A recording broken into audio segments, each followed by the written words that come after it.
see if we get a notification.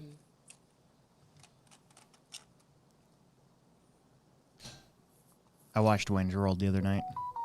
You did. It's on Netflix. And you guys are live. And it's on YouTube. I think it's on YouTube. You'd seen that before, hadn't you? Well, of course I have. Wasn't there a Wayne's World Super Bowl ad? Yeah, there was. I haven't seen it yet, but yeah, there was a couple. A lot of Super Bowl ads are just member berries. Like that's remember. Exactly. Remember. Yeah, they're just member berries for old people to go, oh man, that's awesome, and then oh, we should buy that. Yeah. Just like that. Was it for that cable guy? Yeah, the cable guy one surprised me. Yeah. That was really obscure. Because that was, isn't even like a really good Jim Carrey movie. It's not. Yeah, exactly. It's not even a really that good movie. I agree with you. I liked it. I mean, it's okay. No, I liked it too, but as far like, hey, is it as good as The Mask? No. No. Is it as good as Ace Ventura? No. No. Is it as good as Ace Ventura 2? Yes. Probably not. But yes, it is. it is. Yes. Is it up there with what is that? The movie The best the part about Show. the Truman Show is a fantastic movie. That doesn't even compare. I watched that. Yeah. I watched that so many times. I had it on I still have it on VHS at home. Really? VHS, yeah. I watch that all the time. Yeah, that and Man on the Moon. That's another was good too. Dramatic one from Jim Carrey. Spotless Mind. They said what's the full title? I forget. The Majestic. The Majestic. Majestic. Yeah, it's a movie about that movie theater. It was like one of his serious roles. Oh, that was a Jim Carrey one. I thought so. Huh. Have to look it up. I'm looking over at Richard right now. Like, I don't know. I don't know. I have no idea. Yeah. I'm not sure about that one.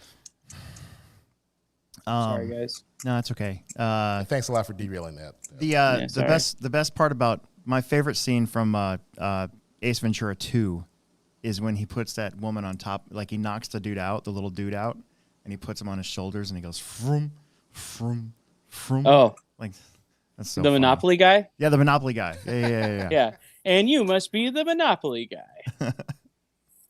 Do not pass go. Do not collect $200. It has some memorable scenes in it too. I mean, it's funny because my dad really liked Ace Ventura, the first one. When my dad didn't like any stupid movies at all, but when we went to go see the second one, he was like, when Ace Ventura wiggled his way out of the fake rhino, like he was like, that's it. I'm drawing the line. Like, my dad loved that part.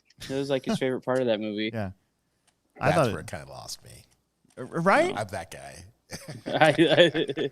There's no way he could have assembled a robotic rhino in that period of time and then pretended like he was birthed out of the rhino. How stupid is this? Doesn't make sense. Everything up to this point was somewhat believable. Yeah, along with the raccoon scene in the beginning. Yeah. My favorite part is like the monks or whatever, because didn't he live amongst the monks after that raccoon died? And they're all like they broke like a lifetime of silence to celebrate after he's leaving, and they're like running around naked. Like it's just like total chaos. Oh my gosh, that's so funny. Well, hey guys, geez, it's been 2 weeks, and you know what sucked is last week was the first Monday of the month, and it happened to be right after a Techno series, so we got a lot to discuss in this one, don't we? Well, this is Alex Sturgeon, manager and race director at the Hobbytown Hobbyplex in Omaha, Nebraska, and that is Will Brenton, and team driver for Team Associated and all around top dog. Yeah, I try to be. And this is the Hobbyplex show. We got other things to discuss. We can finally talk about it openly too. It's been 2 weeks. Yeah. But first. This show is brought to you by Pivot Lending Group. You can find them at pivotlending.com. And if you mention our show,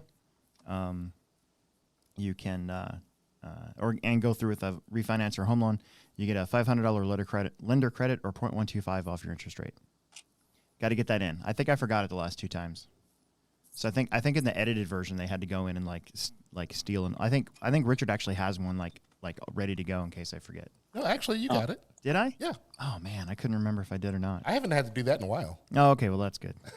I don't think Yeah, I thought you got it. For some reason, I didn't think I said it last week, but No, it's okay. but they've been sponsors of the show now for almost going on a year and a half. Yeah.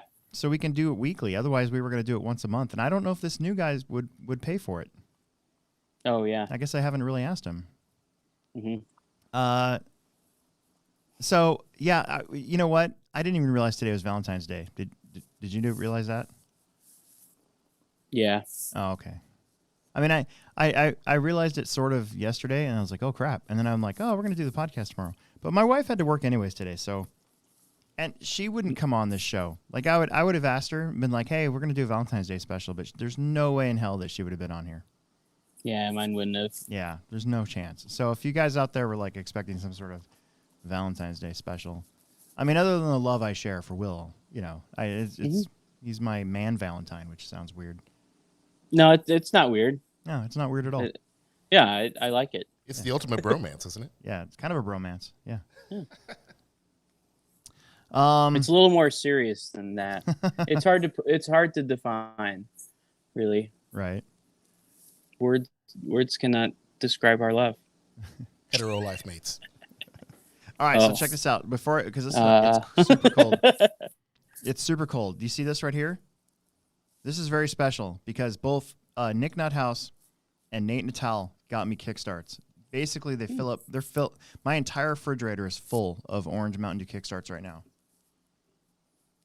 So Kickstart my heart. Nate got it for me from Minneapolis, and Nick basically bought out his gas station in not Waterloo.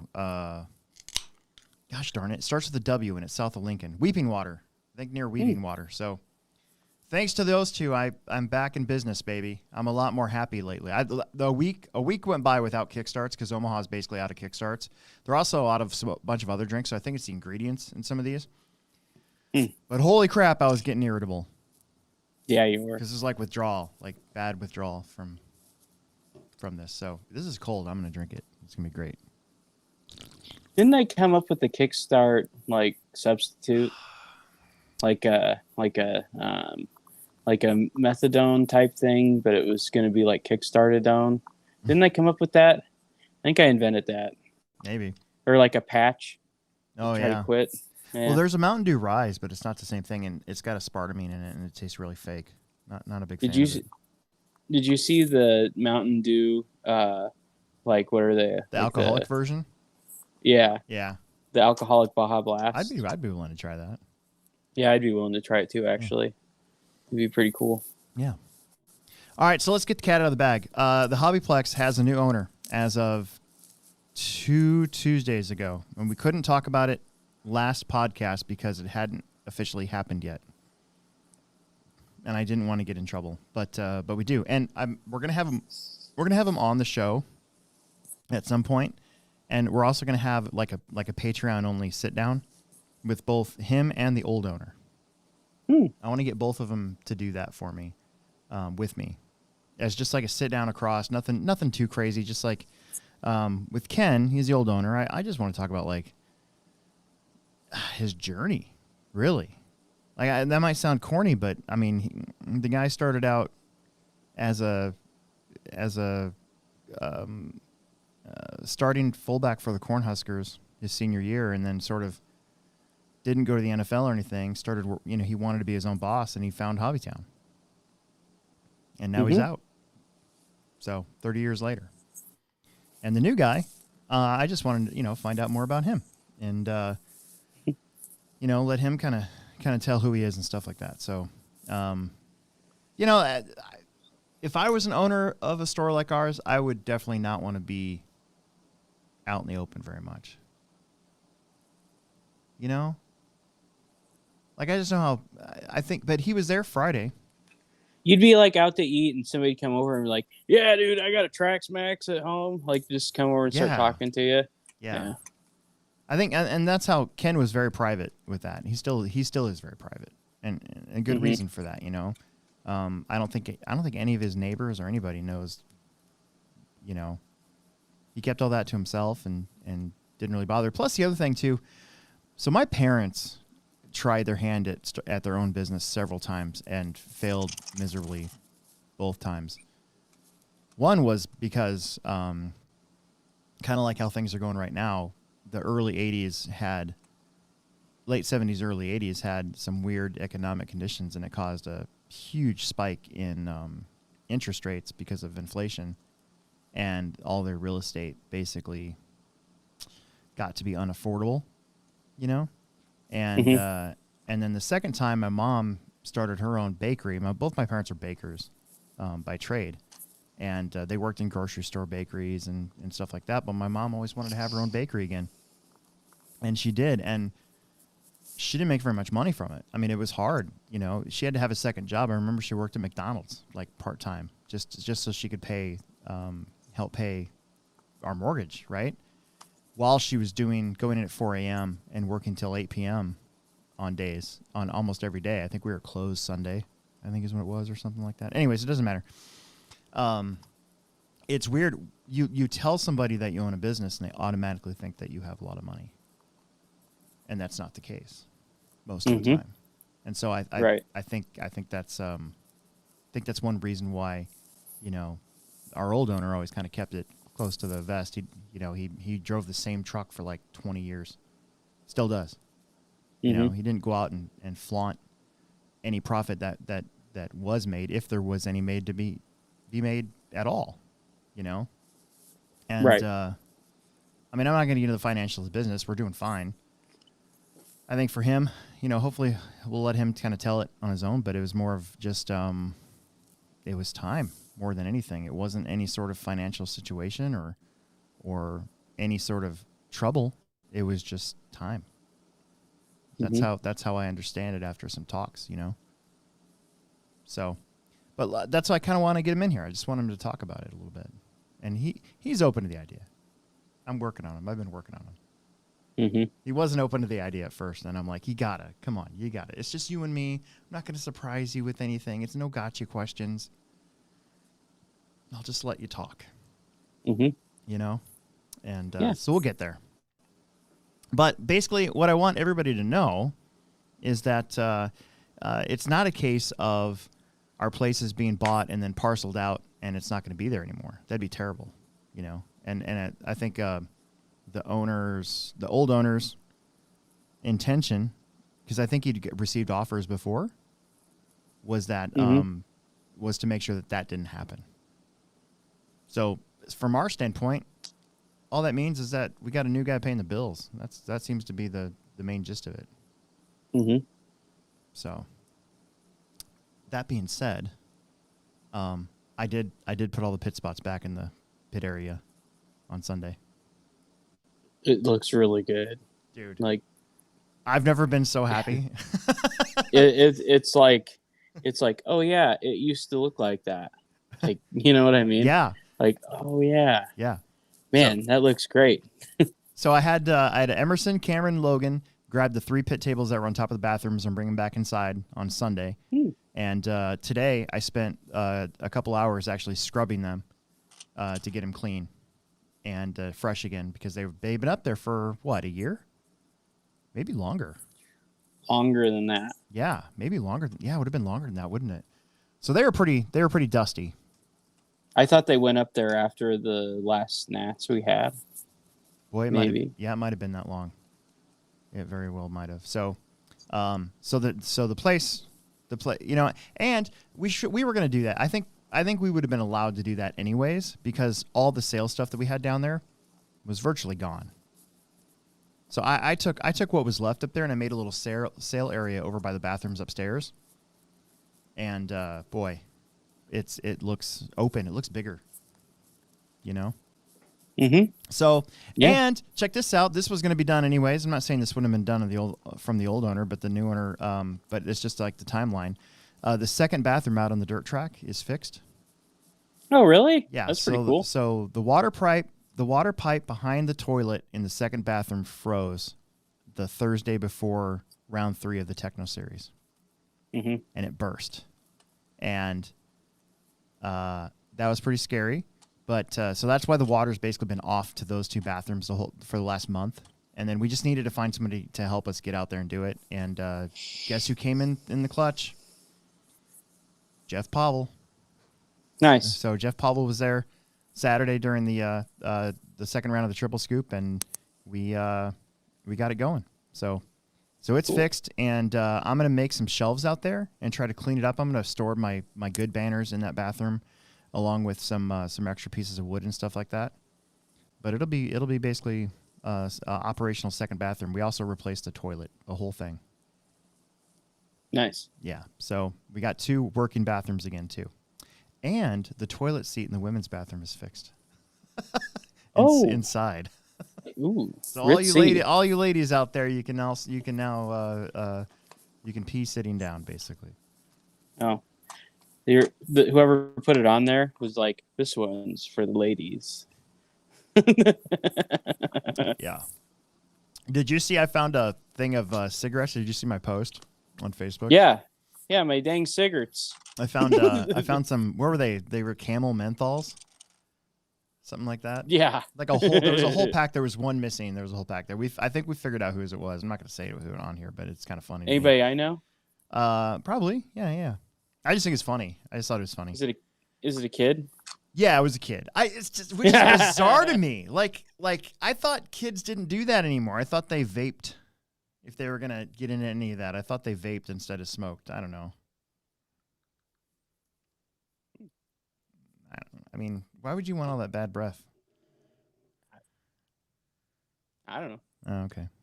All right. Maybe they like the rush of a cool mild. Never mind. I had this sort of girlfriend when I was how old do you have to be to get cigarettes now? Is it 19 or 21? It's 21 now. But it used to be 19, right? Used to be 18. 18? Yeah. Okay. So I had this sort of girlfriend, and it dawned on me one day that she was only using me so that I could buy her cigarettes.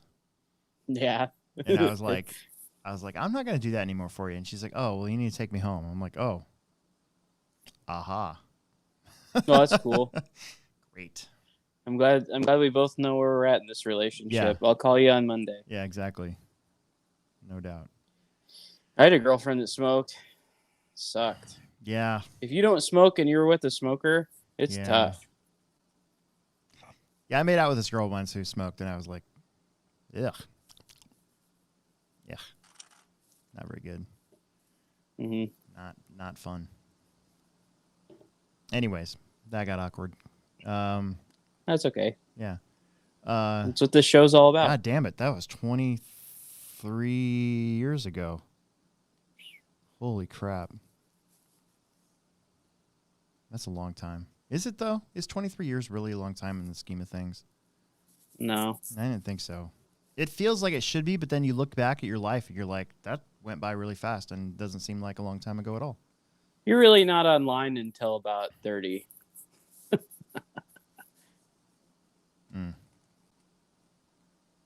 You think about maybe it, 25. Like, yeah, you think about like how quickly things have gotten. Like I remember using regular phones.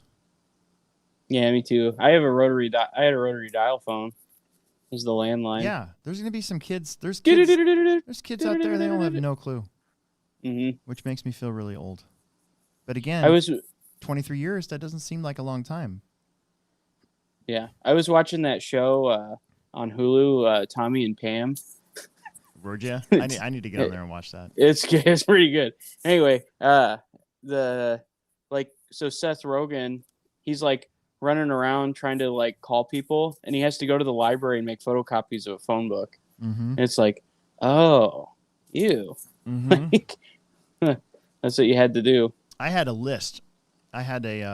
I actually found my list the other day. I had a list of every single phone number from journalism, and I kept it because it was mostly girls. It was mostly, I think it was like 3 boys to 20 something girls that were in yearbook and newspaper. And never called them though. I was kind of a nerd back then too. Short and nerdy, fat and nerdy. And then I used to have I used to have a homemade list, like in a notebook, of all my friends from elementary school's phone numbers. I remember when I beat Zelda, the original Zelda. I beat it at like 6:30 a.m. in the morning, and I started calling everybody on the list to tell them that I had beaten Zelda. Mm-hmm. And Natalie Sundberg was like, "Why are you calling me? This is a big deal. Yeah, You're off the list." I was like, "Oh, okay. I'm sorry." Now you can just post it to Facebook. Yeah, like I now do you just go when I beat a video game. Yeah, exactly. Which is it's better. It's better. Yeah. Yep. I need to get better at liking stuff too. Yeah, you do. I'm not very good at it. You don't like anything I post. I don't put a lot of likes on stuff because I'm just like, oh, that's cool, and then I move on. Mm-hmm. But I've realized that it's significant. Mm-hmm. People notice that if you don't like. Yeah, they think you're a jerk, but yeah, exactly. And to all those people out there that have given me friend requests and I haven't accepted yet, it's because I usually look at it and go, oh yeah, I'll move on, and then I move on from there. So I have these I have like hundreds and hundreds of friend requests that I haven't approved yet.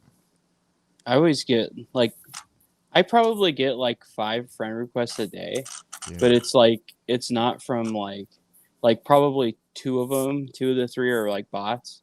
Yeah. So I always like vet the person first. Like I go through and like look at their profile, and like their profile pictures, and like, okay, you got a picture of an RC car, and you've like posted a couple of things. Like, all right, I'll add you. Yeah, you know? You can kind of tell if they have multiple friends that you have. Mm-hmm. I'll get one from high school out of the blue, and I'll be like, "Who's this person?" And then I look at who their friends are, and I'm like, "Oh!" And then all they do is post like conspiracy theories about contrails and stuff. So then I delete. Isn't that the best? Then I delete them soon after.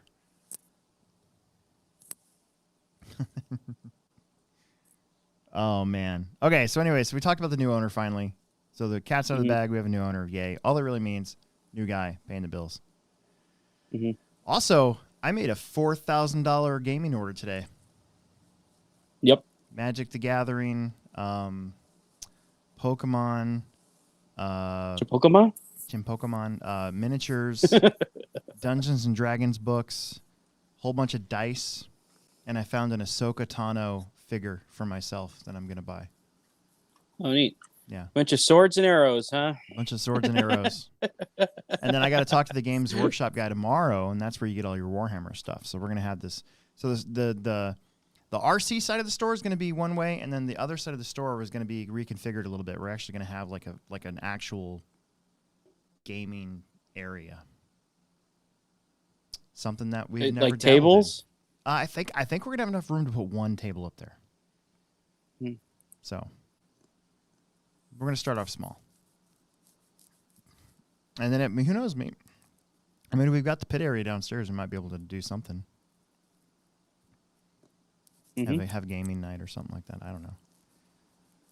I'm kind of in charge of it, and I don't know anything about it. So I'm doing my best. Yeah. I basically picked out all the miniatures I thought looked cool. Like I woke up today, and I'm like, I'm going to send this order today. So I spent like 2 hours just sifting through everything, just going, oh, that looks cool. I'll order 2 of those or 3 of those or whatever. Mm-hmm. So hopefully I did it right.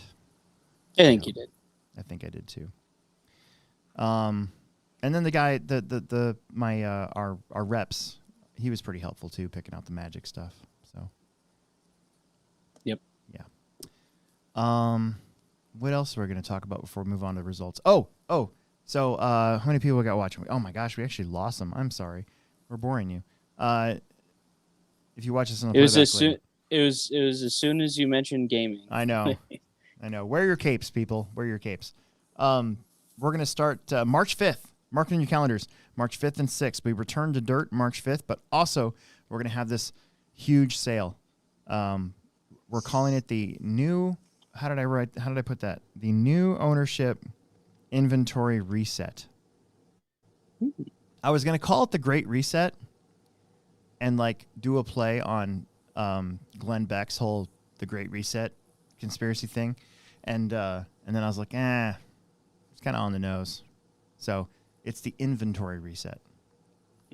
we have a lot of stuff that is left over from what we ordered from Christmas that isn't going anywhere, and we're talking like a couple $100 off stuff. Like, get it cheap enough so people go, what? Okay, I'll buy that. Mm-hmm. So Yeah. So mark your calendars, March 5th and 6th. It's gonna be a lot of work, but hopefully we can get rid of some stuff and kind of help this guy, kind of refresh our inventory a little bit. Yeah, that'd be nice. Yeah. Okay, well, let's get into it. Let's talk about the Techno series. Is there anything you wanted to bring up? Anything in the RC side of things that you can think about? No, not really that I can think of. Don't think there's any new products to talk about at the moment. Order an electric stadium truck. Yeah, I got mine. I got mine from Nate Natal. I traded my Schumacher straight across. I made a Facebook post and I said, hey, anybody out there wanting to give a Schumacher a try that has a stadium truck lying around, I'll trade you straight across. And and Nate, the guy who got me the kickstarts, also contacted me and we swapped cars. So That's neat. yeah, I'm gonna put the electronics in it when I get home.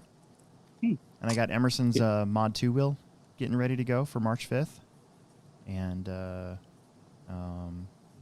we raced. I mean, we'll talk about that here in a little bit. But we raced Mod Buggy on Friday. So how many was We there? had a good turnout. 8 of us. Yeah, I think there was Yeah, 8. I love the Plex. I love racing Mod. Stock just does not interest me at all. Mm-hmm. We're so blessed to have guys that want to race Mod. Mm-hmm. So we just got a super chat from our producer, by the way. So we were clearing out a bunch of that old stuff that was downstairs in the pit area, and we were chucking a bunch of it. And I found some more Star Trek figures for $1 and some. Did you throw away my Pogs? I did not throw them away. What'd you do with them? I bought them and gave them to my sister.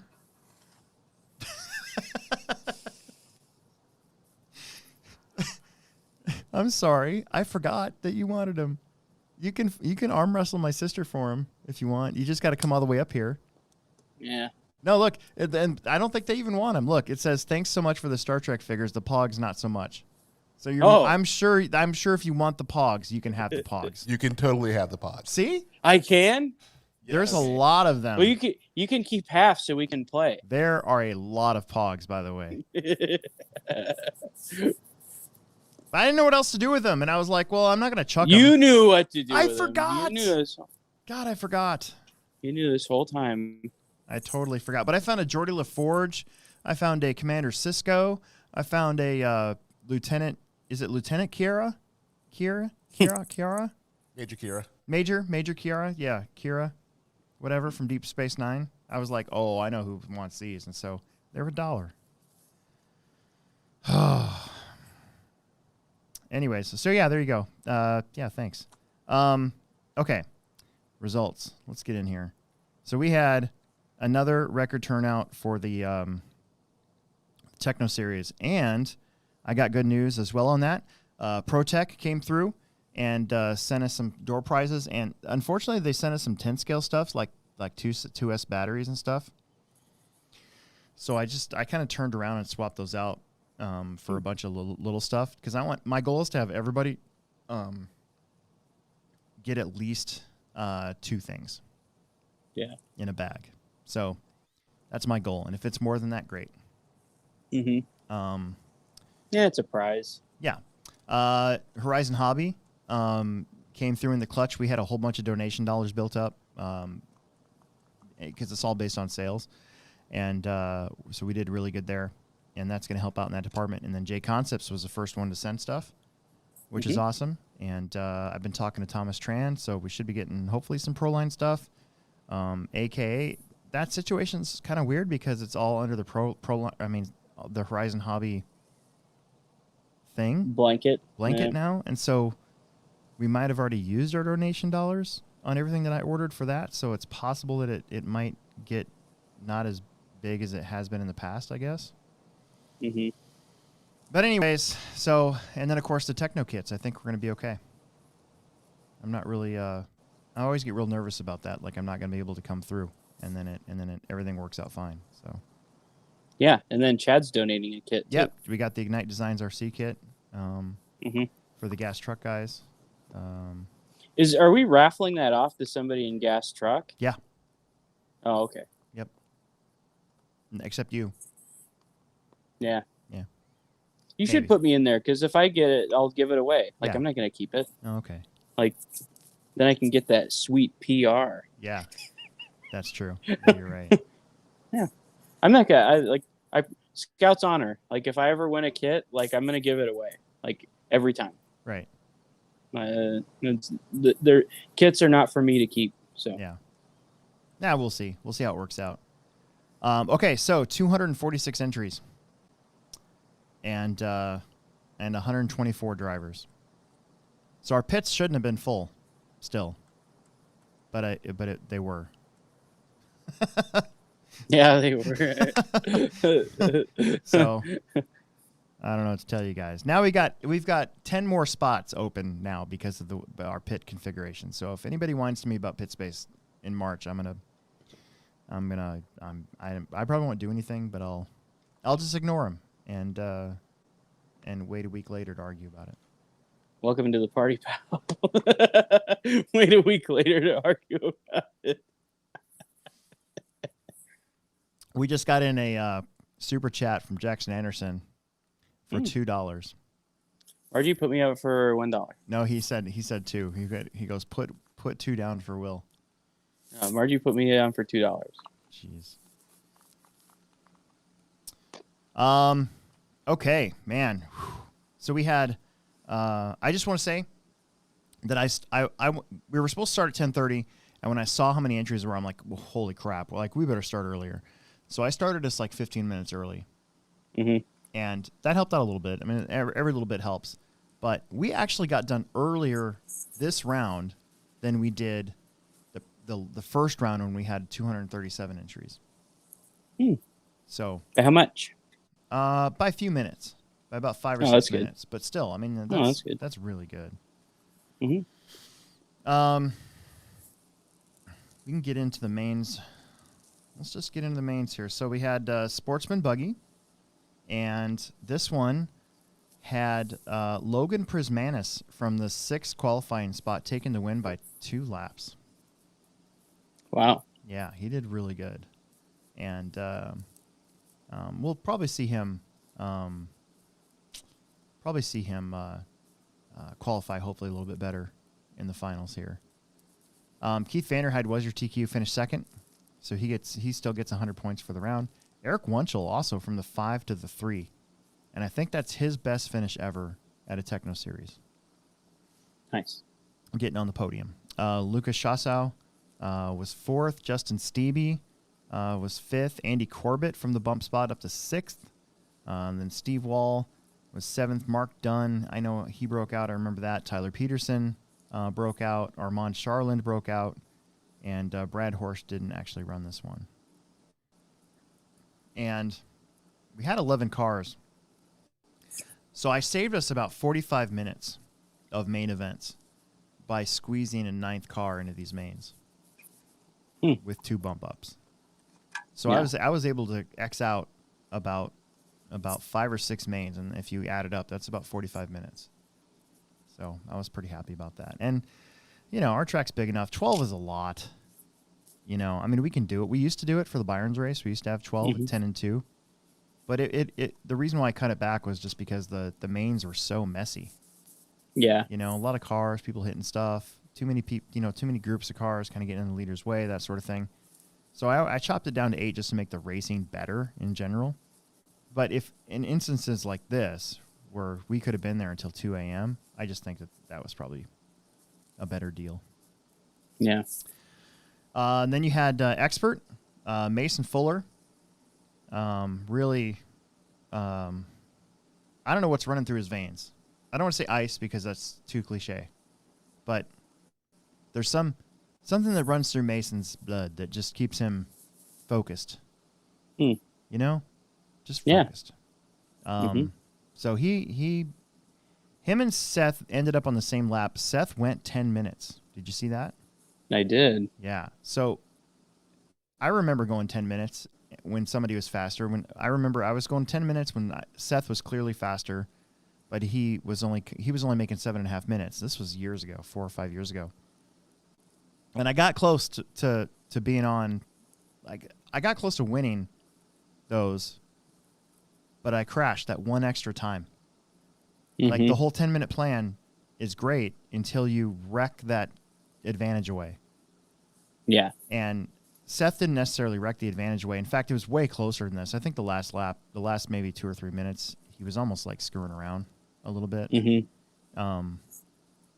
He was trying a funny line. He was trying Emerson's line through the triple section. So it was actually trying something. Yeah, you know? he was actually a lot closer than this until the very, very, very end. But still, same lap. Those two. In fact, I think Mason locked up Expert Buggy again with the TQ and a win here. Mm-hmm. I'm pretty sure. And then Caden Fuller finished third. Chad Parks getting the bump up and finishing fourth. So it's pretty cool. Solid run there for the old guy. Mason Herrick was fifth. Mason's got to get tired of getting fifth. That seems to be where he's been finishing this year. Is a lot of fifth places, but I mean he's still making the main straight up. Qualified fifth, finished fifth. Eric Fletcher made the main straight up and then finished sixth. Bradley Peterson was seventh. Jackson Anderson getting the bump up into eighth. Ashton Abdul he had a problem. I think had something to do with his steering or something like that, like the metal servo horn strip somehow or something like that, and he ended up ninth. Otherwise, he would have been him and Caden Fuller were actually battling pretty good, very clean for that third spot, and it might have come down to the last lap how close they were. And then Chris Morant, who was working on 36 hours being awake, which I don't know how he does that. Like I'm not a morning person, but I definitely like my sleep. You know, I mean, at a certain point, like 2 a.m., there's no way I could stay awake. So that's crazy to me. But he ended up finishing 10th. He actually went home after this too to go to bed. I hope he slept for like a day and a half. Yeah, me too. So that was a really good one. Then we had Mini Truggy, Drew Rubin King with a TQ and a win. I think that locks him up for Mini Truggy this year. Logan Prismanis finished second. Sean Van Dalen had a bump up from the B. A lot of guys in the B main this time around that normally weren't there in all classes. All classes. It was a weird day. Drove all the way up to third. Dane Gangler was fourth. Emerson Sturgeon was fifth, and he did finish the race, so that was good. He finished 1/10 of a second behind Dane for fourth place. I'm just happy he didn't break his car. Chris Sharp was sixth. Jonathan Haas was seventh. Cal Quast was eighth. Drew Dawkin ninth. Jake Wilkening 10th, and then Bryson Pavel was 11th. And again, I saved us a main by adding 9 and 2 in Mini Truggy. And then Gas Truck. Here's the test. See if your internet goes out or not. So TQ and a win this time for Will. And honestly, except for the first lap, you didn't really You crashed. I don't know if my train. Right? No, I didn't. Oh, no, Nope, you didn't. I No, didn't. you didn't. So, yeah, what's going on is that I keep wanting to fix it, and I keep forgetting about it. Basically, that first lap, you guys come around, you missed a loop. So your first lap looks like it's like 48 seconds. So once I did catch you up, I was going to say, I couldn't remember if you crashed or not, but basically, I mean, you were pretty much unchallenged in this one, right? Yeah. Yeah, I think I got it by like 2 laps. Well, officially 1 lap over Chad. 1 lap? Yeah. But I don't know. I kind of get the feeling like some of these guys were just making sure they finished this one. Oh, yeah. It could be. I don't know. Like, I drove my truck like I always do. Yeah. You know? And one thing that I did that I think helped a lot is I boiled all my plastic parts on my truck for this round. Yep. And for like 15 minutes, 20 minutes, I just boiled them. Yeah. And they're definitely a little bit more flexible. Mm-hmm. So, I mean, back in Gas Truck when we were running when I was running the Triple X NT, we were putting the RTR plastic onto the Pro Kit because it was a more flexible, more give. It got sloppier, but it didn't break as easy. That stiff as L stuff on a gas truck was no bueno. I mean, it would break. No. You could look at it and it would break. Yeah, you wouldn't want carbon or graphite stuff on a gas truck. Yeah. I don't know what it is about gas truck that makes them, just putting that gas motor in it makes them fragile. I don't know what it is. Yeah. But yeah, I boiled my all of my plastic parts on my truck and just ran it. But did that lock up the series then? Oh yeah. Yeah. Okay. Yep. Chad Parks qualified third, finished second. The big winner here was Lucas Baker. I don't think he finished a qualifier and he ended up third. So from the 8 to the 3. That was a real win for him, you know. Riley Filbert finished fourth. He qualified second. He had what looked like a fast truck, and I think something happened to his pipe or something this time around, or it came off or something like that. Well, it broke in qualifying. He broke a manifold, and then Chad got him a new pipe and manifold set up right before the main. It was like when he realized, I think it was like probably the race before ours, is when he realized it was broken. And Chad took a pipe and manifold off another truck and put it on that one.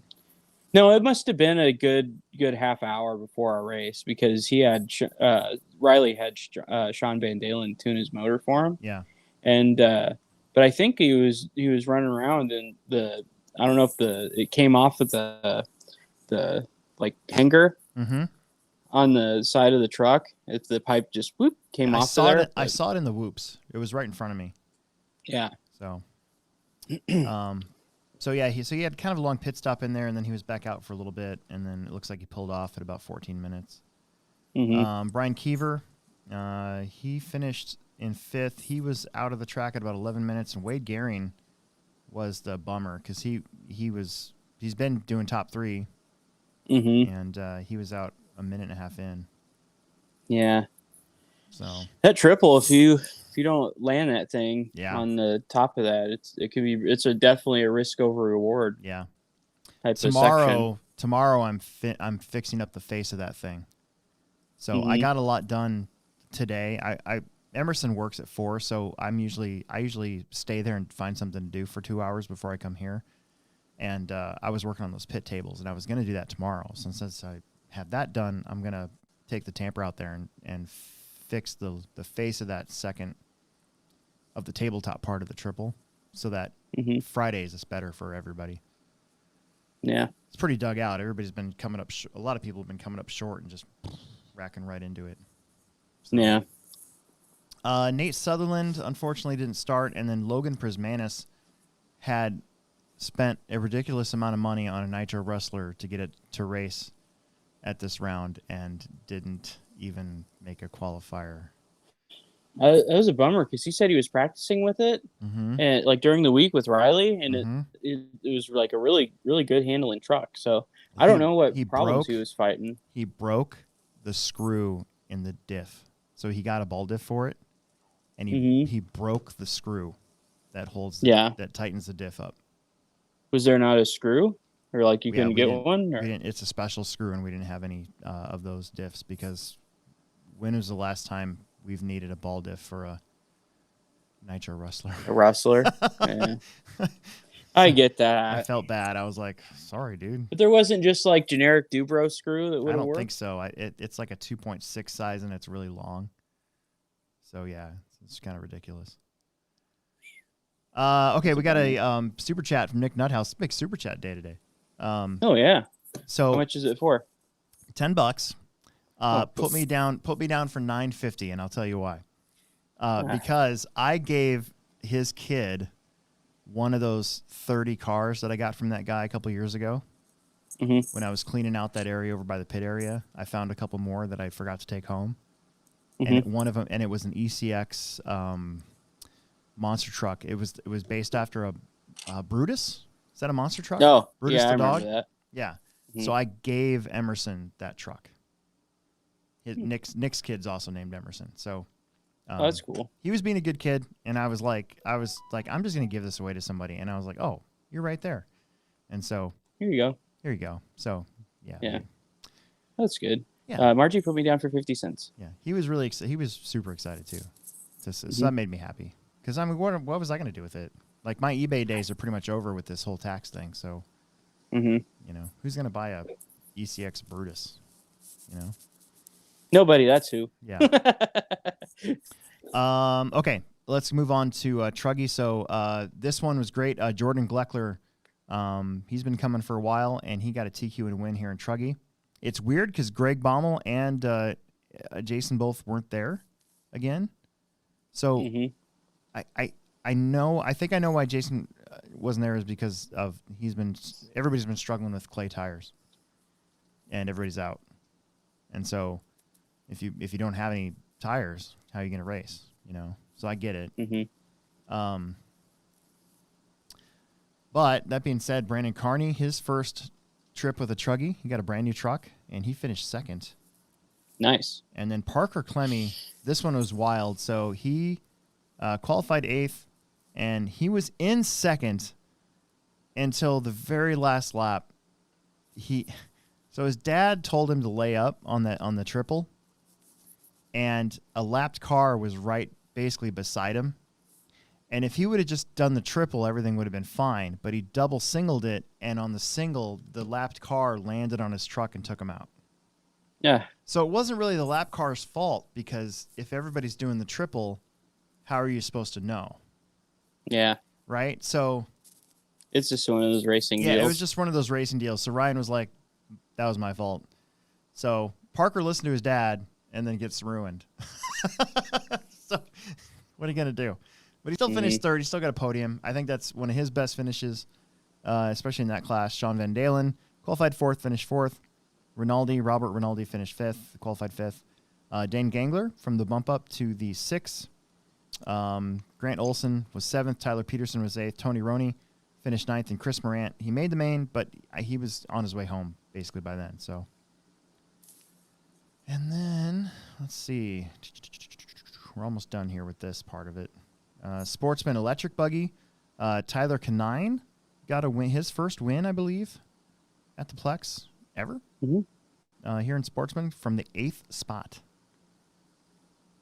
Daniel Bender was 2nd. And Dane Gangler was your TQ and finished 3rd. Tyler Fleming from the 10th spot up to 4th. Troy Jackson qualified 5th, finished 5th. Justin Stevie from the 11, that again another +1 race, up to the 6th spot. And then John Haas, Bryson Pavel was 8th. Keith Vanderhyde was 9th. Nick Poppenfuss and TJ Williams both didn't finish in 10th and 11th spot. And it looks like Canine didn't lead until maybe the 6th to last lap. So, And then finally, Expert Electric Buggy. And again, we got done right around 12:30 with this one. I was really happy about that. Mason Fuller with a TQ and a win. Basically, just like last year, this is going to come down if Jared makes it March 12th, it'll come down to the last race again between these two. Jared's is a 0 now for throwout, and I don't think Mason's missed a round. I don't believe he has. So I don't think so. Seth Van Dalen got 2nd. Caden Fuller with a 3rd. Seth and Caden finished 1 second apart. You kind of always forget about Caden, but Caden's also gotten really, really fast. So, Drew Ruben King was 4th. Mason Herrick, another 5th. It's like a trend. There's a trend. Yeah. Ashton Abdul was 6th. He had to bump up.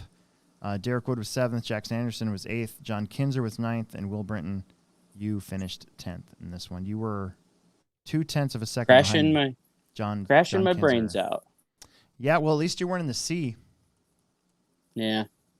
I don't know what the deal was with my buggy. Like, I'd just be, like, driving along, like, minding my own business, like, having the time of my life, and She'd just flip over. Mm. I don't know. I think I might have like a broken arm that hasn't like completely broke yet, or You said something your weird. car might have been broken.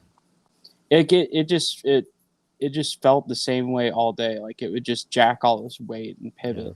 And I should have taken it apart, but I was working on my gas truck. So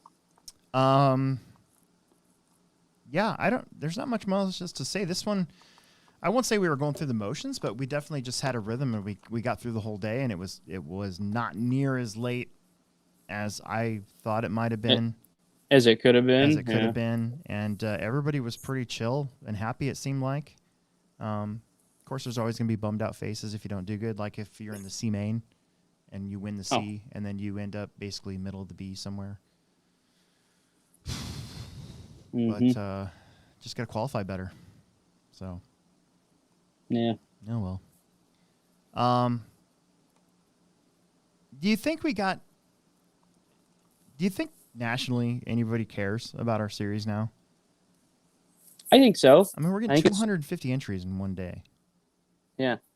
I think people care. I think people care plenty. Like it's monthly Nitro series is some pretty big names. Yeah. It'd be nice to get a surprise name every once in a while. Yeah, like we did with the summer series. Kind of, yeah. Like if we could somehow talk Ryan Lutz or Adam Drake or somebody like that into coming for one round. A warm round, like March or November. I would like Drake to come and race gas truck. Yeah. That was like the whole thing we wanted to do. Like this whole year is get guys to come in with them, like the pro drivers. Yeah. But more just because it'd be cool than anything. But yeah. What are you gonna do? I know. That'd be sweet if I beat Adam Drake in gas truck though. We did get a J Concepts did its own blog post. Did you see that? Mm-hmm. That was really neat. Yeah. I wasn't expecting that. Yeah. That was awesome.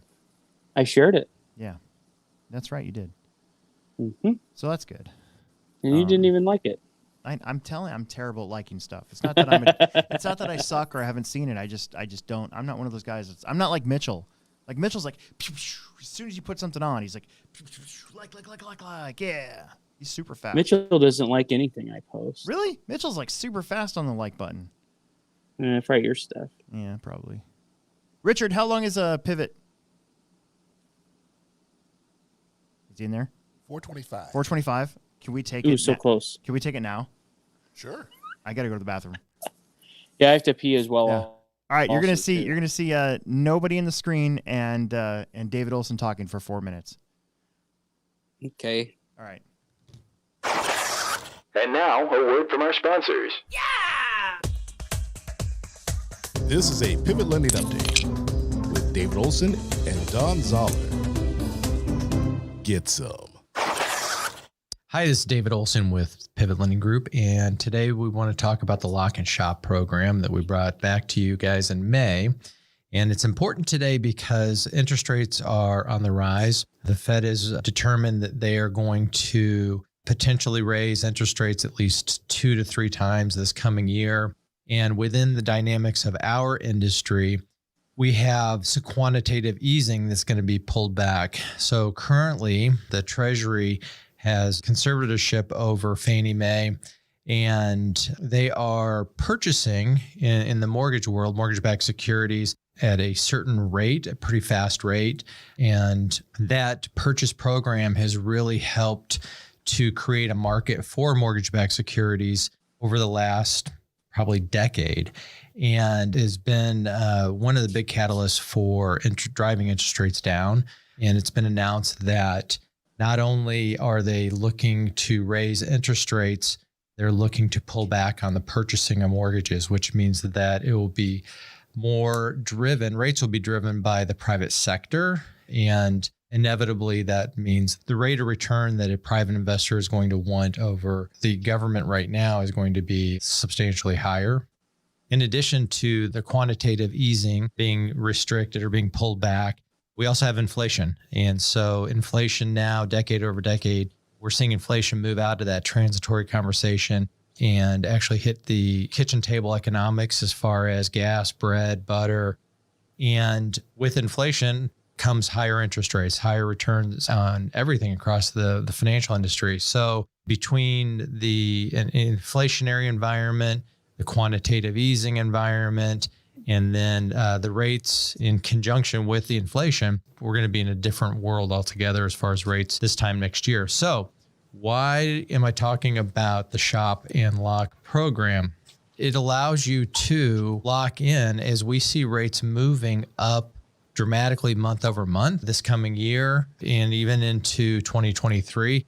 You're going to have the ability for $500 to come into our office, complete an application, get pre-approved, and then lock your interest rate, even without finding a home yet. And you'll have 60 days, so 2 months to find a home. Once you find a home, you have 30 days to close on that home. So for $500, we're going to basically give you 90 days to secure that interest rate. We guarantee that we'll close it within 30 days if you can guarantee you can find the home within 60 days. Once we close, or during that closing process, we will give you a lender credit for the $500. We'll take that $500 off of your closing cost so that it doesn't cost you anything out of pocket to lock that interest rate, use that program. If you do not find anything outside of that period, then there's the $500 charge. Now, that being said, some people are going to say, well, in this market, you can't find a house in 60 days. You'll be surprised how many houses, what the inventory starts to look like here over the next 12 months. With the rates going up, the purchasing power is going to go down. And you're going to see people that are sliding outside of those debt ratio parameters or just not qualifying within a higher rate environment. And so, there are going to be fewer buyers, and that's going to allow you more time to look at the inventory that's out there. So the positive of the higher rate environment and all the things we're talking about, as well as the Shop and Lock program, does benefit the folks out there that have been out of the market and unable to find anything or put cash down to be that cash buyer. So we're excited to see the opportunities will be growing for that sector of the consumer market here in 2022. So Shop and Lock program is fantastic for you guys. Let me know if I can help. Give me a call, 402-881-5951. Shoot me a text. Just make sure that you put your name on there and the best way to reach you, whether it's via text or email. And we'll talk to you guys soon. David Olson, NMLS 16099. Don Zoller, NMLS 277589. Pivot Lending, NMLS 109995. We return you now to your regularly scheduled program. Hi, everybody. It's me, Will, here by myself.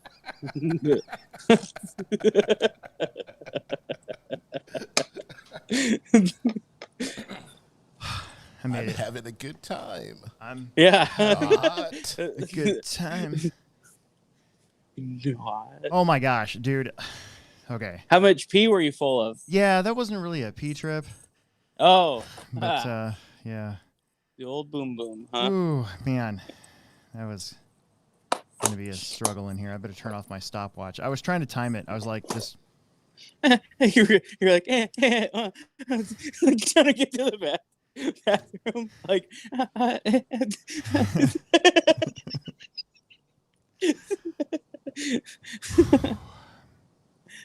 whoa, look at that. I don't like that either. Whatever. I mean, Oh, okay. Let's get back to it. Hey, you know what else is on YouTube that I've been watching as I've been wrenching? I've been wrenching a lot this week. why? I don't know. I feel like I can feel spring coming. You Yeah, know? that's why I'm racing 10 scale on Friday nights. Yeah. Get ahead of the game. But I keep pointing at the screen. I don't know why I'm doing that. Is Planet of the Apes movies are on YouTube now. All 4 of them from the 70s. Oh, really? The 70s version. Look, the human is about to escape. Get your paws off me, you dirty apes. Dirty apes. You've never seen that before? The Planet of the Apes, the musical? No. It's a Simpsons reference. Oh, is it? Oh, gosh darn it. Yeah. See? Sorry. Yeah. I'm sorry.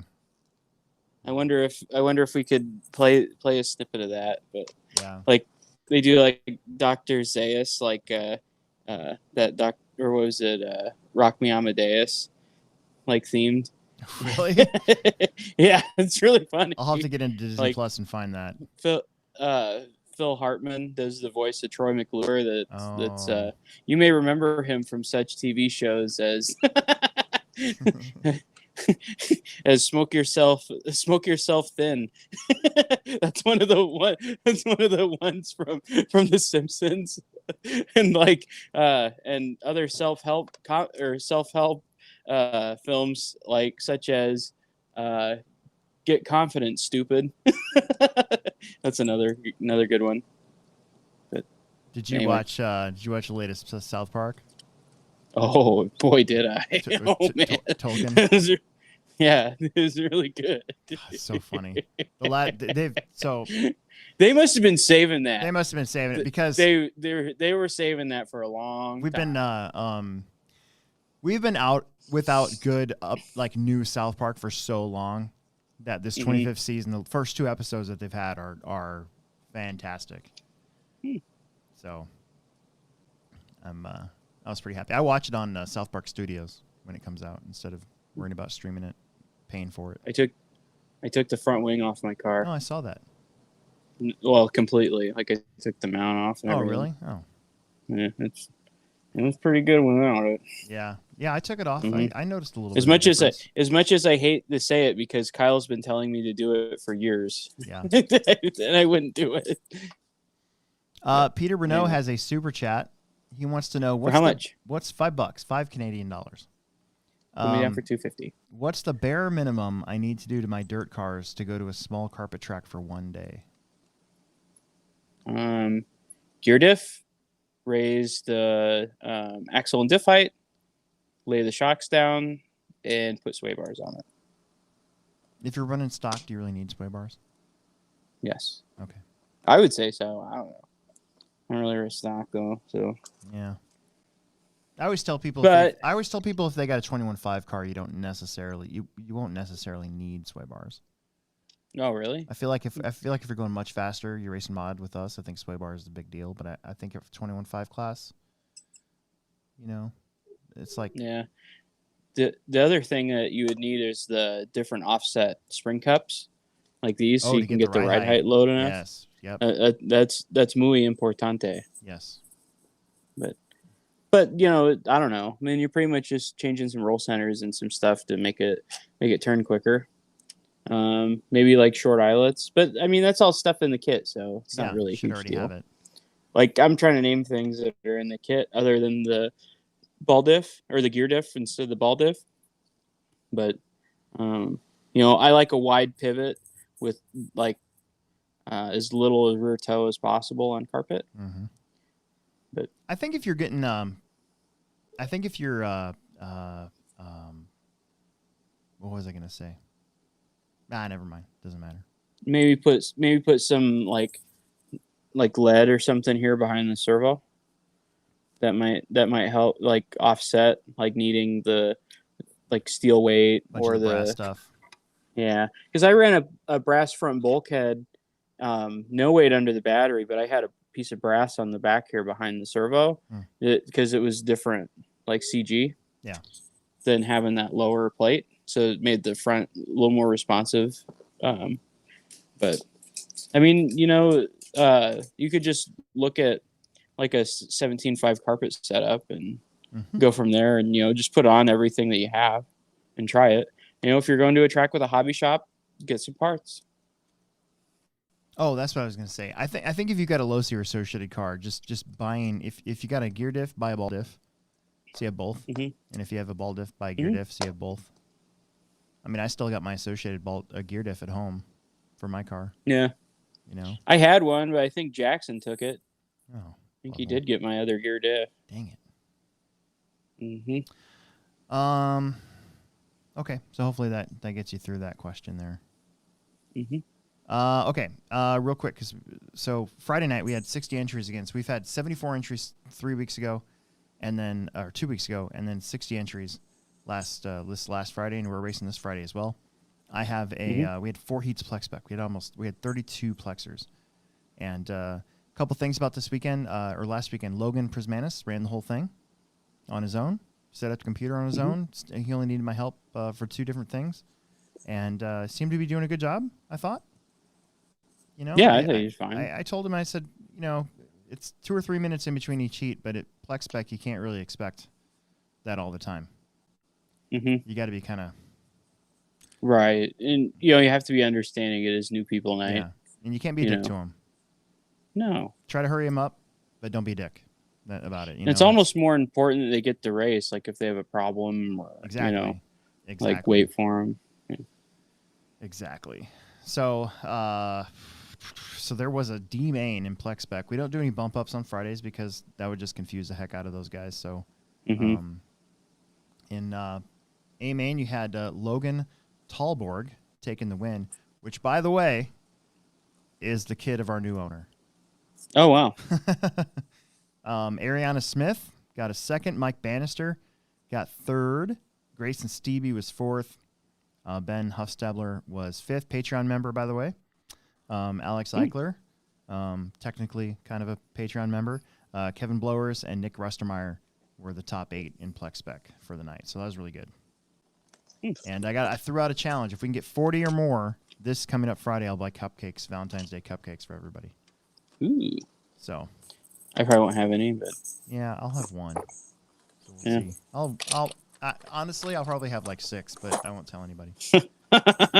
You'll eat them in the corner by yourself. Yeah. Hopefully nobody will see. The only problem with anything mass-produced confectionery at like Walmart and stuff, they're fairly inexpensive, even with the inflation going on today. The biggest you problem, get like 40 of them for a nickel. I know. The biggest problem about cupcakes and all that is it turns your poo different colors. That's a problem. It's like eating Lucky Charms. How come I don't remember having weird colored poo when I was younger, eating Lucky Charms every day? But like I eat one bowl of Lucky Charms, and the next thing I know, it's like a Jackson Pollock painting when I poop. I never eat any of that stuff when I was a kid, even. Oh, shut up! I didn't. I didn't. I have never had. You're one of those people. Huh? You're like, I eat grape nuts. No, I never ate cereal. I hated breakfast. Bro, like, well, yeah, I never really ate breakfast that much either, but nah. But I never. Like, I don't. I'd eat Lucky Charms for dinner. Oh, really? I never liked cereal at all. Still don't like cereal. You tell me it's the healthiest thing ever, or like something really good for you, and it tastes good. I'm not going to eat it. Actually, I don't like cereal. Grape nuts, a bowl of grape nuts with a bunch of like a spoonful of sugar mixed in there is really, really, really good. Oh, I'm sure. I'm not eating cereal. Then you drink that yucky sugary milk at the end. You just guzzle it down. I think that it's just the smell of cereal that I don't like, and it's in milk, and I don't like milk. Oh, I love milk. I hate milk, dude. When I get home, because I don't want to drink this. Last thing I do at night, so I got this cup that when Emerson was born, that you got at the hospital, and you got to keep. So it's this big giant cup with a big handle on it. So I fill that half full of whole milk, and then I just squeeze a bunch of Hershey syrup in there, make some chocolate milk, and that's the last thing I drink at night usually. Yeah. I'm not gonna lie. Every once in a while, there might be a couple donuts pressed in there. Oh, you've already told us about that. Yeah, it's really good. And the cup. I love the cup. Yeah. But no, I've just never liked dairy, anything ever. I just always thought it was disgusting because it rots. Well, I mean, it goes bad. It just like rots. Especially when you forget that you left it in your car. Yeah. Like I remember that time that you had, like we went to a gas station and you got those ruffled sour cream and onion chips, and then the sour cream and onion dip, and you like tried to throw the skin thing out the window, and it stuck right to my like where my arm goes on the window of my pickup, and it stank for like a year. And I was so mad. It just like that sour cream and onion like grossness just soaked right into the vinyl. And like I think it even left like a ring. Like it's like son of a like I come back out and it's on there, and like wherever we were, and it's like stuck there. I'm like, what the heck? Or like those were not the words I used. It's like my nightmare. Like I hate that stuff. Like I always have. But anyway, go ahead. It was still funny. Though. I was going like to now talk it's about funny. race results, but whatever. Now it's funny. Oh, I'm sorry. You don't remember that? I love Ruffles though. Do you remember that? I sort of do. That's a family tradition, loving Ruffles and dip though. My sister and I could probably go through a couple bags if we were given the opportunity. Oh, that's so funny. You know what my mom used to do? For breakfast, she would make toast with butter, and then she'd take sugar and pour it on the butter and eat it that way. It's really good. Not good for you, but it's actually pretty tasty. Brown sugar's even better if you do it that way. When you had brown sugar, like when she'd make like stuff at home, like bake stuff using brown sugar at home, and we had some left, we'd do it that way. Anyways, okay. Where are we at? So we had a pretty big class of 4-wheel drives. Jason probably should have, Logan probably should have put these guys all together all day for qualifying, but didn't. So you had Tommy Smith running the mod with the win. He was out there chucking that thing over the triple all day. That's pretty fun to watch. Just like a missile. Yeah. Connor Hausch, his stuff on dirt's looking pretty good. And don't forget, he's driving it with one hand, which is insane. Chad Hartshorn, I believe he's running mod. Finished third. John Haas, I believe he got second in the 13.5 class. Dylan Hartshorn would have gotten third. And then Jake Conrad, Dalton Conrad, and Dylan Haas. So, nice little turnout. I was going to bring out my 13.5, and I kind of forgot. I didn't have tires anyway, so it'd been fine. But I think I'm going to bring it this Friday. I work all day again, but I'm going to bring it out on Friday. Okay, and then mod 2-wheel. So this was fun. You had you kind of walked away from us with the TQ and a win. Jackson Anderson got second. Dustin Hosick third. Brian Burnt fourth. I ended up fifth. Tommy was sixth, and Brady Poppenow was seventh. But I was battling for second place until my wheel came off.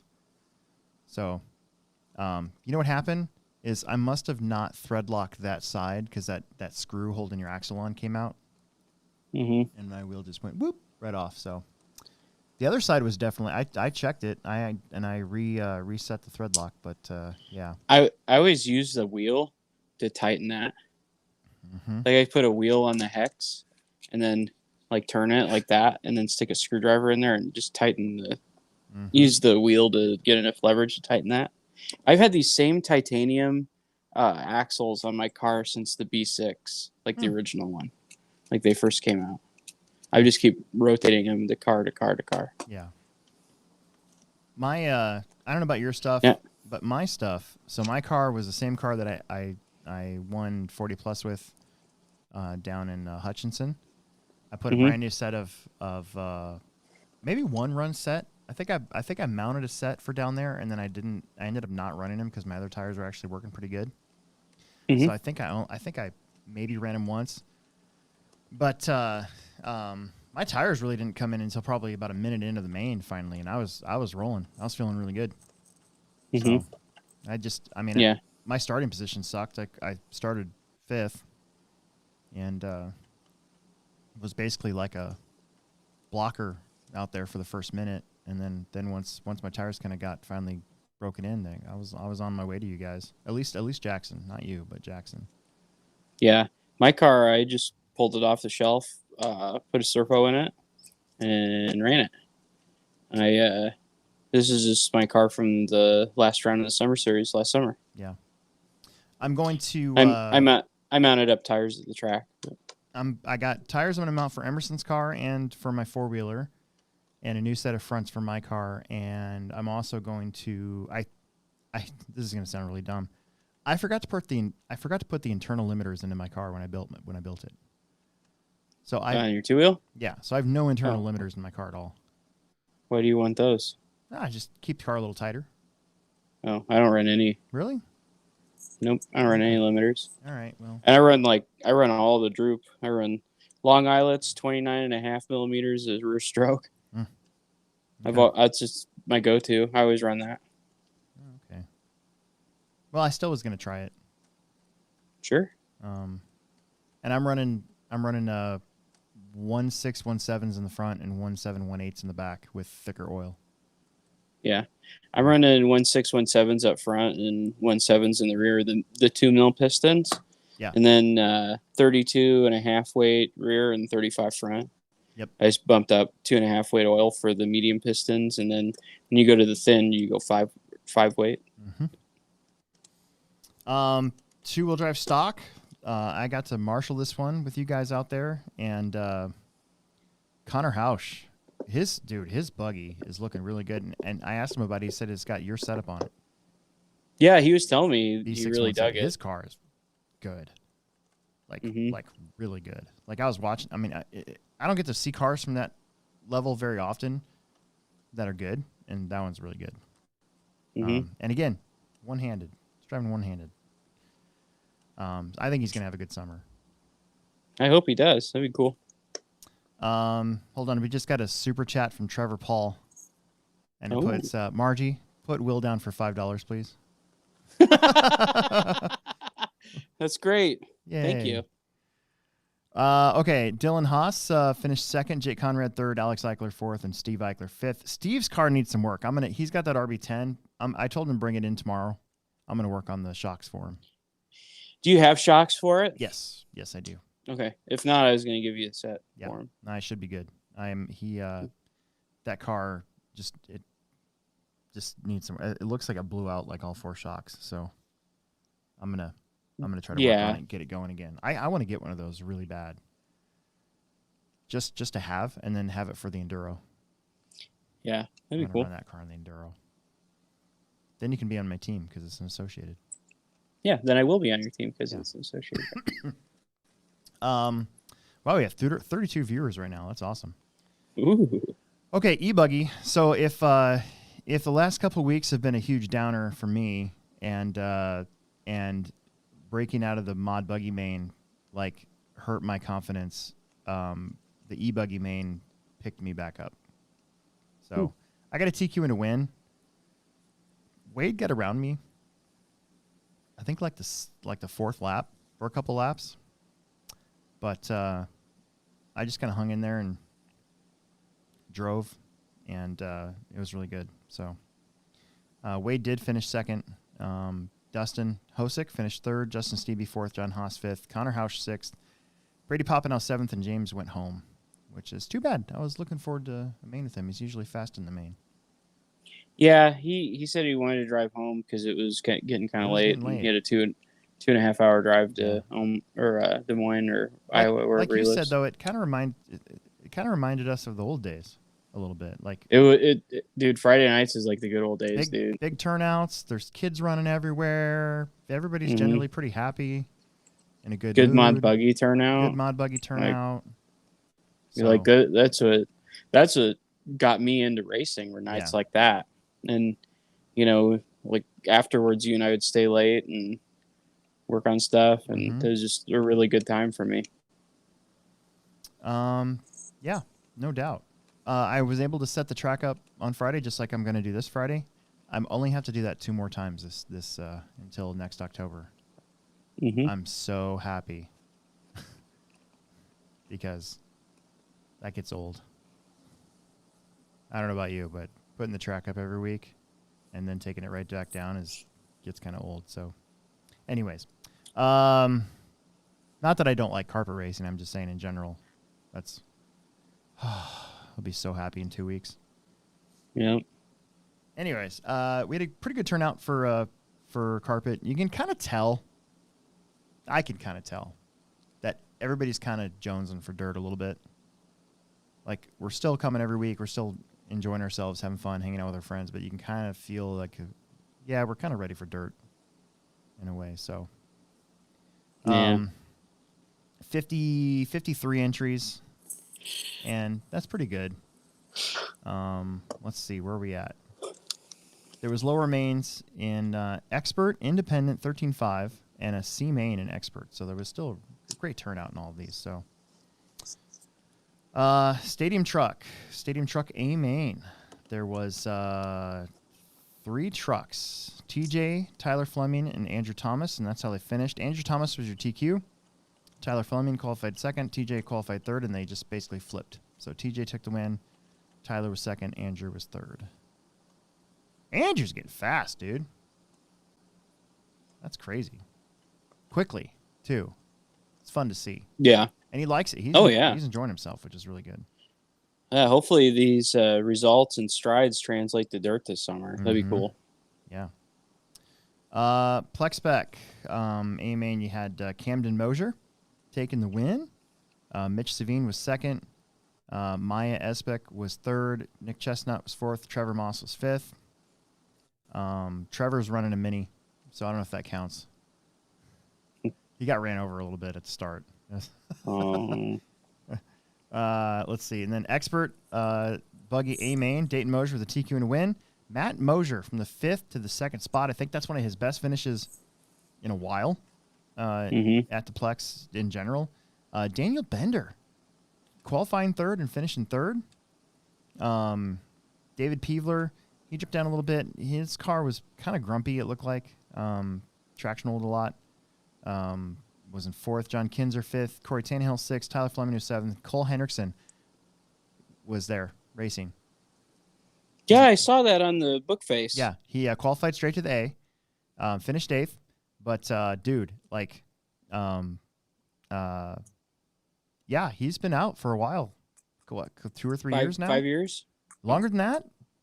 I thought it was only like 2 or 3. I thought it was like 2 or 3 years. When did the compound close? Well, when did we go to St. Louis? Was he racing then? Yeah, he was there. That was only a couple of years ago. Was he there? Yes, he was there. Oh no, that was like that was 3 years ago. 3 years ago. Yeah, I didn't yeah, think because it was I went 5. last year and you did. I went to the last one there and you weren't there. Yeah.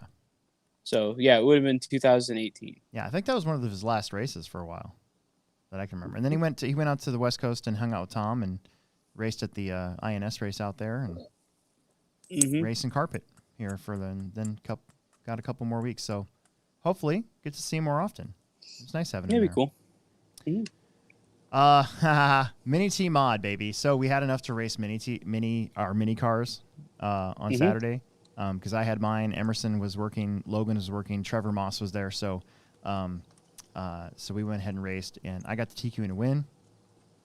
My car was really slow. I got a brushless motor in it, but I didn't have it geared right. And what happened was the battery was bad. So the battery was only taking like 240 milliamp hours, and it was a 650. So I bought a new 800 battery for it, and all of a sudden my car's fast. So Probably dropped a cell. yeah. So I was pretty stoked. I was like, yeah, this is great. Trevor Moss finished second. He got taken out right away by Logan again at the start, just like every other Tuesday that we race. Emerson had the lead for about 1 lap, and then he crashed, and then I went by, and then I ended up putting a lap on him, which was really funny. Yeah. But it was fun. It was just something fun to do, and I like my Mini. My Mini's fun. I'm gonna race the Mini Team Melee at the crash. Dude, Summit. I miss mini Associated racing. needs to come out with a 2-wheel drive, man. Yeah, they need to make like a micro B6. Dude, if they made a replica RC10, 1/16 That'd scale, be cool. they would sell so many of those things. There's a dude making those. I know. I've seen it. Mm-hmm. It would be insane. Mod 2-wheel drive. David Peevler with the win. Good comeback after that stock buggy thing. Dayton Mosier was second. Mitchell Pavel was third. I'm not racing. I don't have a car anymore. Ethan wasn't there. Who else normally races mod? Mosier? No, Dayton Mosier was there. Oh, Caden Berding. The Berdings weren't there. Oh, yeah. So, okay. Little low class in mod, but it's going to happen every once in a while. Right. 13.5 4-wheel drive. You had Peevler with the TQ and win. John Kinzer was second. They were pretty close for a while, and David sort of stretched out later. Dayton Mosier with a third. Matt Mosier fourth. Another good finish for him. Andrew Thomas made the main, finished fifth. Ronnie Went made the main, finished sixth. Connor Hausch, Dana Peevler from the bump up finished seventh and eighth. And then independent buggy Daniel Bender with a TQ and a win. He kind of smoked everybody in this one. Rod Case from the fourth to his second. So that great finish for Rod. I think that's finally something that he was looking for, was a top finish in one of these. Andrew Thomas, there he is, qualified second, finished third. TJ Williams was right there in fourth, and Phil Palmer, Ronnie Went, Connor Hausch, and Cody Mosier. And that was pretty much a race weekend. So for some reason, I looked, and Family Friday Off-Road did not have Mini Truggy listed. So I think Logan might have forgot. Oh, I know what happened. So Logan made the dreaded, the only way that you can crash Live RC. We discovered it. Ooh, do tell. I'm going to tell everybody how to crash Live RC so it doesn't happen to you. If you don't finish a race, and let's say the race is over, but you don't click the finish race button and it doesn't do it automatically, if the next group of cars, if there's like 10 of them, all start coming across the line, the computer will start yelling out those transponder numbers, that pop up. And on our computer that's kind of slow, it's a good computer for club racing, but if you don't do that, basically it gets hung up and it'll crash the system. So I've done that on the carpet computer all the time, and it never did that. Well, Tim's computer, as slow as it is, it's done it to me before, but really? It doesn't do it all the time. But on the outside one, yeah, if you forget to do that, its head will explode. So that's what happened. So that's why it didn't show up on there. But we did race Mini Truggy. I'm trying to think who won. I wasn't paying attention. Had to be John Haas. Trying to think who was there. Anyways, so that's what happened. So we figured out a way to do that. So John Haas, Ronnie Went. Yeah. That one guy. I don't think Ronnie was there. Was Ronnie there? Oh, Ronnie was there. He was racing. Yeah, Ronnie was there. Yeah. Nick Chestnut, he was running. Oh, that's right. But I don't know if he ran the main or not. Yeah. Anyways. So yeah, so that's basically a good race weekend at the Plex. We should get in the chat because it's 8:04, and so here's how we roll. We've had a really good super chat night tonight, and which means that I'm gonna owe Will more money. And if you got something that you want answered right away, you super chat us. We'll stop everything and answer your question. Otherwise, we wait till the end, and now we're at the end. So. I'm going to scroll all This the way. is the end. This is the end. Let's see. Jackson Anderson says 1/10 mod Friday was really fun. Looking forward to this Friday for some more 10 scale mod action. Peter says I didn't think there was a Valentine special. There's not really. John Haas says that he did talk to the owner Friday. He was pitting behind him and his kiddo. Says nice guy. We're talking about the pits. Andrew Barrett says it's been that way since they've been coming for the last 2 years. So maybe it's been down there a lot longer than I remembered. It's been a hot minute. Yeah, Steve Eichler, he's a Patreon member. He says kids don't know the save button is an old floppy disk. Some adults today might not even realize that the save button is still an old floppy disk. Yep. I guess I never really even think about it. Yeah, it is. My sister says, why is my husband trying to give away my Pogs? I'll split them with you. Then we can play Pogs. Yeah, exactly. Are there Alf Pogs? She says, Alf Pogs. She says, all right, they're definitely meant for Will. I'll deliver them next race day. So look at that. So you might get yours on Friday. Maybe. Jackson chiming in some more. He says his pit stops improved even more this round for Will. He couldn't fumble his car again, otherwise he'd be getting the boot. He wouldn't be Will's pit guy anymore. You would fire him? That was going to fire him. It keeps it interesting. It's You're like you suck. all right, Get out of here. No, it keeps it interesting. Like, all right, what kind of pit stop am I going to get this time? Yeah. Dropped car, flipped over car, dropped fuel bottle, spilled fuel. Who knows? It's part of the fun. Demonic Wolf 69, which is Chris Nelson, another Patreon member. He says, "Have we talked about how I choked in the D main after I got the announcer jitters from hearing Alex talk about me?" No, we haven't. I usually don't go with the lower mains because I feel like if we start talking about lower mains, even if I'm in it, we don't talk about it because then we'd have to talk about every lower main. And on a day like the Techno series where there was probably 20 lower mains, that would have all but 7, or was it 7 Yeah. were lower mains? Yep, Yeah. exactly. Steve RC says, "How do you lay down shocks?" And we got some backup here in the chat, but basically you take your top shock and you put it all the way to the inside on the tower, and you take the bottom and you move it all the way to the outside on the Yeah, you arm. see all those holes? Yeah, You don't use like, those holes. Well, I mean, if you want to lay them down, go all the way there. I run the inside hole and then the inside hole in the arm on my 2-wheel. I always Is found that the inside I always hole? found inside hole in the arm always gave me more steering. That's the plan. Yep. Let's see. Do you have a poop log like Sheldon Cooper? Is Sheldon Cooper the Sheldon from that show that you hate? Probably. Okay. All right. We're talking about Ruffles. Margie, my sister says Ruffles and dip are my ultimate comfort food. I agree. Jackson says Alex pulled a Mitchell when I broke my car. I didn't break my car, just bad maintenance, I guess. John Haas says my wheeler gets great grip and then seems to cog out. Can't figure it out. That's a weird one. Who said that? John Haas. I hate electronic issues. Like the motor cogs. No. Bad Sensor board. wire or new motor. Sensor wire or sensor board on the motor. Yeah. Or you have like two of the, like maybe if you just soldered a motor and you got like two of those barely touching. I've done that. That could cause it. I've had to take an X-Acto knife and basically just like wedge it between there to clean it up. Midwest Boss says, do you have J-Concepts Ellipse Gold in stock right now?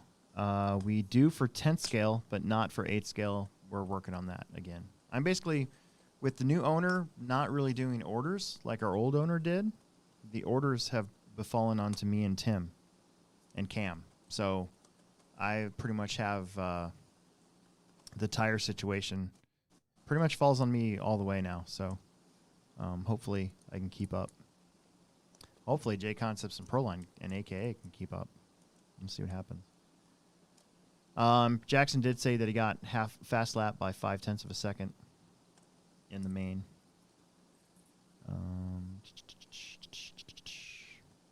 Let's see. We're going through. Cody Mosier says RB10 spec class. Yeah. I mean, it'd be cool, but it'd be one more class. That's what Plex spec is for.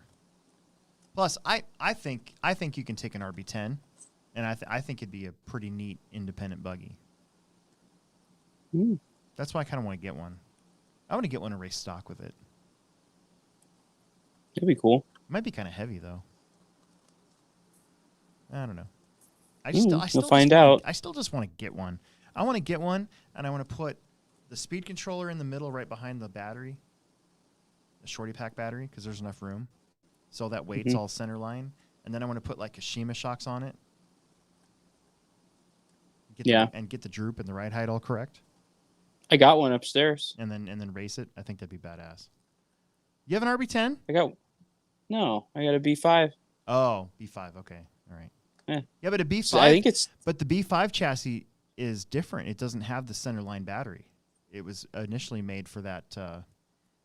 You can put the battery, or you put the speed controller behind the. You can, but you can't put a full size battery in it. It had the square. Yeah, you can. It was made for the square packs. Was it? Uh-huh. Yeah, it was. Never mind. I forgot about that. But they had that tray that you could put above the battery in the back too to put a speed controller on. Yeah. I remember that. Midwest Boss, can we race dirt on Tiny Tuesdays? That would be fun. I don't know. I think, You'd have to just like use the oval driver stand. yeah, I think we tried that. Emerson actually built a mini track out there once. And Yeah. it just got ruined by everybody. The problem is those cars are so grip dependent, Mm-hmm. and like since they're so small, they get tossed around by the smallest bumps. Mm-hmm. So it sounds fun, but you wouldn't have any fun. Yeah, I think I like it being inside because even as much as I hate right now building carpet tracks because it's just so time consuming, it's easy to put down and actually it's even easier because Emerson has sort of taken that over. So we left the carpet track up from Saturday. That's where we're going to race on Tuesday, and then I'm going to make the boys put the track away so I don't have to. But normally on Mondays, Emerson puts the track up while he's waiting for me to get out of the podcast. And then we finish it off, and then we race on it, and then they put it away for me. So I kind of like it. I kind of like it on the carpet. Plus, it's consistent, cleaner. Yeah, anyways.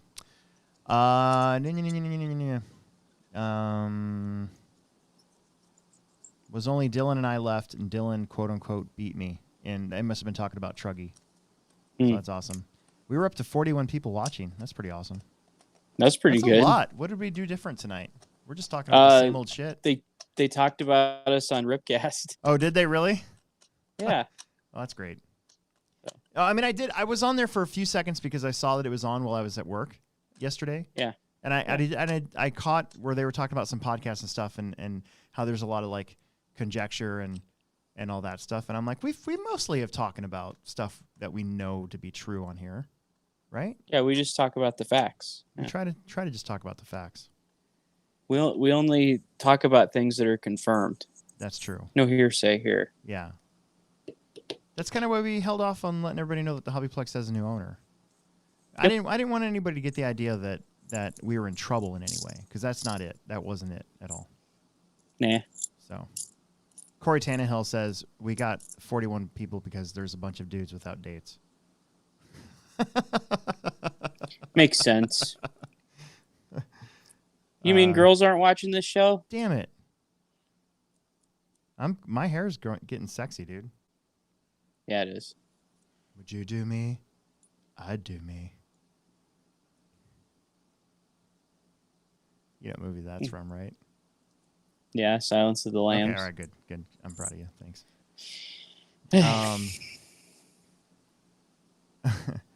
Shasao says, once again, you guys do a good job with everything. We appreciate that. So, then we're going back up. John Haas said, Nick and Ronnie left early and we had some fun. Oh, I remember Nick was there. Started way behind, ran him down, got 13 laps, drove well. He got his kid a mini truggy. So Dylan's got mini truggy, 2-wheel drive buggy, and 13.5 4-wheel drive now too. So. All right, we're almost done. Andrew Barrett's on here. Just said TJ's sister Chloe wants to start racing. I'm going to put together a spare buggy to have for her. So that's great. That is great. And the track dogs were in full effect on Friday and Saturday, or Saturday. They weren't there Friday, but they were there Saturday. She's getting big. The Eleanor, the golden retriever. Yeah. Speaking of big dogs, did you see Papinow's dog on Friday? The big. No. Oh my gosh! Remember Jax, that cute little Labrador puppy? Well, he's not. He's big. He's still cute, but he's a big old softy. Huh. I didn't see it. Yeah, I was hugging him and squeezing him, and you could almost hop on and ride him like a horse. He's big. So. Let's see. Jackson Anderson. I did. So I saw this earlier. So that one last thing. Did you see the Worlds post? No. So let's see if I can find it here. So they posted some stuff today. So they're going to try to have a bunch of Worlds videos. A bunch of Worlds races in basically September and October. What? Yeah. So like a Super Worlds? No. Well, there's going to be like a scheduling conflict on one of them. Like they're going to have two Worlds at the same time, basically. Okay. Yuck. IFMAR 2002 World Championship events. Although COVID has not disappeared, there is some light at the end of the tunnel. A number of countries were able to run national events at the end of last year. Forget about those bloody Americans that never really stopped. A lot of countries have fulfilled their vaccination process and opened up their borders, making travel possible again. We hope to have that more countries will follow, blah, blah, blah, blah. With this in mind, we'll try to hold 4 world championships this year, starting Q3 with the 1/8 internal combustion off-road in Spain, September 4th through the 11th. Large-scale touring car at Steel City, September 11th through the 18th. So back-to-back Worlds events. Electric 10-scale touring car in Italy, September 14th through the 18th. So the large-scale race and the electric 10-scale are going to be at the same time. And then 1/10 internal combustion touring car at Infinity RC Addict in Bangkok, Thailand, November 3rd through the 13th. So they're gonna have the big one, the one that I think everybody's eyes are going to be mostly focused on is the 1/8 scale off road. It's going to be back this year. Mm-hmm. I think that's the one that Nice. I'm not like belittling these other 3, but if you were going to take these other 3, well, maybe electric touring car. It still fills up. They get their 150 allotments usually, so Yeah. But I mean, in the I think in the grand scheme of things, I think the 1/8 scale off road is the one that's going to be most important to all of our scene, I guess. I'll be watching it, from start to finish probably. Couple guys, man, I want to see them get that. I would love to see Jared get a Worlds in 8 scale. Yeah. Yeah, it'd be a toss-up between him and Ryan for me. Mayfield's just having such a stretch of good 8 scale finishes the last 2 years now that I just it's one of those deals again too with him. Mm-hmm. So, and you can kind of tell because the DC's Dirt Nitro Challenge coming up here shortly, and it's going to be a lot more. It's going to be back to what it was before the COVID crap all started. Where there's going to be a few. A lot more international, I guess. Yeah. So hopefully things just get back to normal. Yeah. Okay. Well, I think that's it. We're caught up, so we got a couple weeks before we take another break. That first Monday of March. So. Mm-hmm. And man, that's it. Well, this show has been brought to you by Pivot Lending Group. You can find them at pivotlending.com. Mention our show to Don Zoller or Aiden Olson's dad. And go through with a home loan or refinance. You can get $500 lender credit or 0.125 off your interest rate.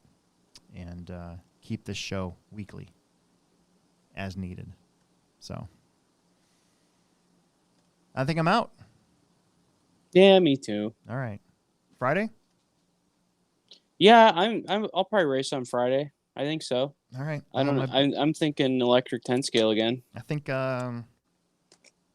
Emerson's actually working for somebody Friday. So, but I'm gonna get his 2-wheel buggy ready and see if he wants to race. So that'd be cool. Yeah.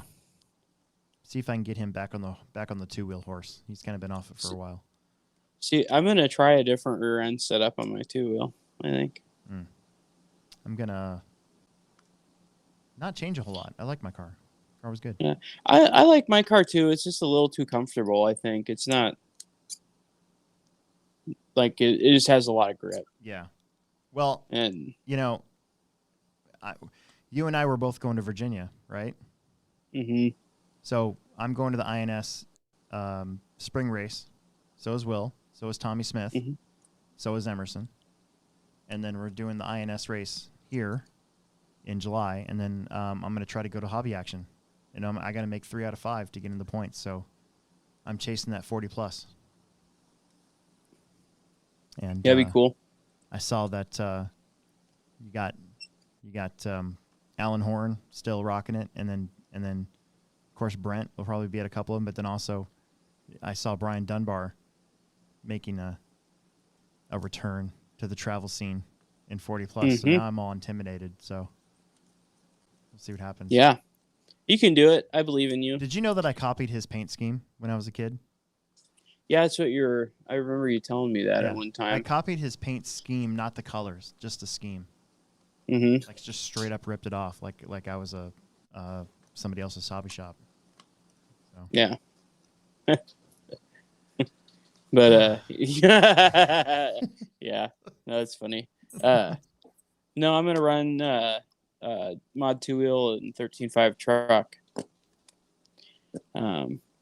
But yeah, I mean, so I'm gonna write this setup down because isn't that like a lower grip track? It's like green tire. Yeah, they're running green ellipses, and then I asked the guy, and he said sometimes silver. So yeah, so I think that.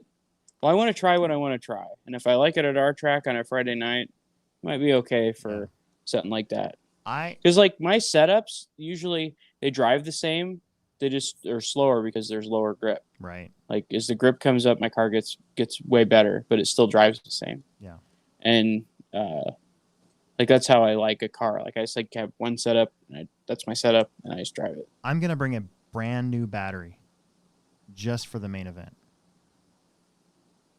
Think that's a good idea? Yeah, I'm gonna have a 6,000 milliamp hour brand spanking new battery ready to go at each one of these for the mains. Mm-hmm. Just so I make it the whole way. Don't forget to charge it. I'm not gonna forget to charge it. Mm-hmm. It'll be fine. So, anyways, okay, we're really gonna go. All right, we're going. Yep. Thanks for hanging in there. Thanks for watching. We had a lot of viewers tonight. It's fun. Yeah, it's pretty cool. Probably be doing after hours on Wednesday, I think. After hours. I keep working on stuff. I keep finding new stuff to work on. I finally built my my regulator monster truck. Ooh. Yeah. So I need to build mine. It's right there in that box. in that tub. It's in this tub. Mine was in my right tub here. for a long time. I finally got it out. I got it. So all I got to do now is put the electronics in it and center the servo and figure out what body I'm going to use because the Brat body is way too big for it. Mm-hmm. So. Probably your friends at J Concepts have a body that I know, fit on that. I know. I'm just not a Ford person. I'm not a real car person, but if I had to choose any real cars, Ford's not exactly on the top of my list. Yeah, I'd definitely rather have a Chevy body. I need to find a Nissan Titan or something like that body. Mm-hmm. Anyways, okay, we're really going. All right, we're really going to go. Yep.